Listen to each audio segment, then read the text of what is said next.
ভাগ্যিস আমার অন্নপূর্ণা ভাণ্ডারে টাকা পাওয়ার বয়স হয়নি, না হলে আমারও যে কত মানুষের মতো ঘুমহারা হয়ে থাকতে লাগতো। ঘুম থেকে উঠেই বাসি কাজ সমস্ত কিছু সেরে আমি চলে আসলাম ঘরে। মেয়ে আমার দেখি এখানে ঘুম থেকে উঠে গিয়ে খেলছে। ওর জানো তো একটা অভ্যাস, ঘুমের মধ্যেই না পাল্টি খেয়ে যায়। যদি দেখে কেউ নেই সামনে তাহলে তো হয়েছে কি যে জোরে চিৎকার দেয়। মেয়েকে কিছুক্ষণ আদর করে কিন্তু দিয়ে দিলাম ওর বাবার কাছে। এখন আমি যাব রান্নাঘরে। রান্নাঘরে গিয়ে দেখি শাশুড়ি মার কিন্তু সমস্ত রকম সবজি কাটা হয়ে গিয়েছে। দেখতে পারছো আমার মার মনটা কত খারাপ, অন্নপূর্ণার টাকা পায়নি বলে। আসলে চারিদিকে সমস্ত মানুষ পেয়েছে মার চেনা জানা, মা পায়নি বলে একটু মন খারাপ করছে। তোমরা কারা কারা টাকা পেয়েছো গো, আমাকে একটু কমেন্টে জানিও তো। আজকে রান্না করব চিকেন কষা আর চিংড়ি মাছের তরকারি। দেখো আমার শ্বশুরমশাই কিন্তু চিকেন মাটন কিছুই খায় না, আর আমরা যেহেতু আজকে চিকেন কষা খাবো এই কারণে বাবার জন্য কিন্তু অল্প চিংড়ি মাছ ছিল, সেটা দিয়েই তরকারি করে দিব। আসলে পরিমাণটা অল্প লাগছে কারণ এর আগের দিনে চিংড়ি মাছ আর চিকেন কষা অর্ধেকের বেশি রান্না হয়েছিল।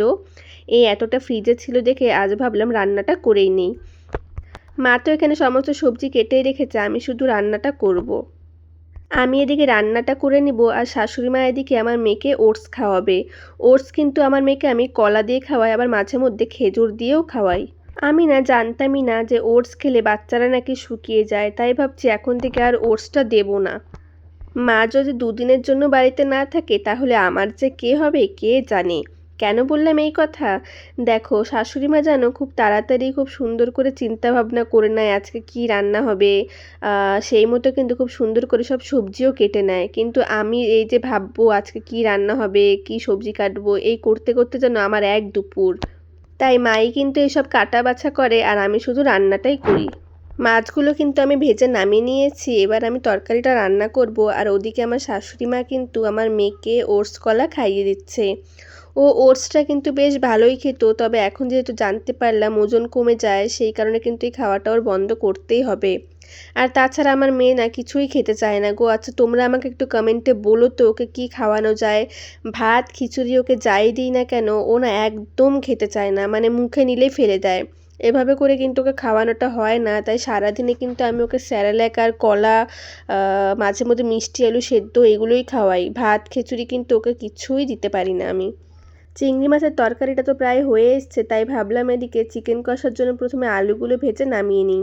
দেখো এখানে আলুগুলোকে আমি লাল লাল করে ভেজে নিয়েছি, আর মা কিন্তু আগে থেকেই চিকেনটাকে ম্যারিনেট করে রেখে দিয়েছিল।